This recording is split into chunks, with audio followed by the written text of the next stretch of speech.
ଆଜି ଜଗନ୍ନାଥଙ୍କ ଉପରେ ମନକୁ ଛୁଇଁଲା ଭଳି ଏକ ସୁନ୍ଦର କଥାବସ୍ତୁ ନେଇ ଆସିଛି, ମନ ଦେଇ ଶୁଣନ୍ତୁ।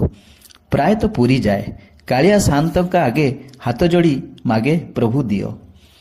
ସେଦିନ ବହୁତ ବର୍ଷା ହେଉଥିଲା ମନ୍ଦିର ବାହାରେ, ଭକ୍ତ ଅଳ୍ପ ଥିଲେ ମନ୍ଦିର ଭିତରେ।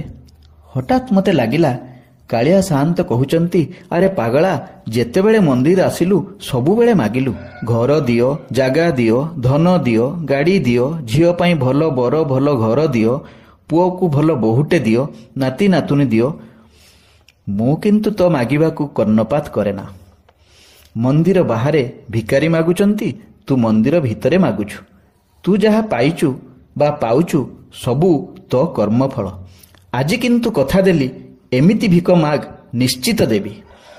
ଏତେ ଦିନ ପରେ ମୌକା ମିଳିଛି, କାଳିଆ ସାଆନ୍ତ କଥା ଦେଇଛନ୍ତି ଦେବେ ବୋଲି, ଏମିତି କିଛି ମାଗିବି ସାଆନ୍ତେ ମନା କରିପାରିବେନି।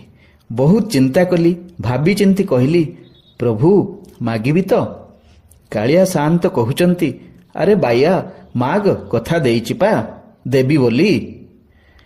କହିଲି, ପ୍ରଭୁ ଏତିକି ମାଗୁଛି, ଜଗତ କଲ୍ୟାଣ ହେଉ।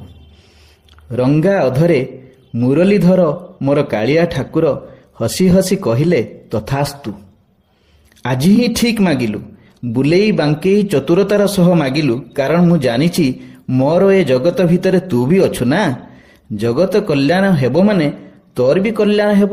ପ୍ରଭୁଙ୍କର ଏତିକି କଥା ମୋ ଆଖିରୁ ଧୀରେ ଧୀରେ ଲୁହ ବହିଗଲା, ଛାତି ମୋର କୁଣ୍ଢେମୋଟ ହୋଇଗଲା।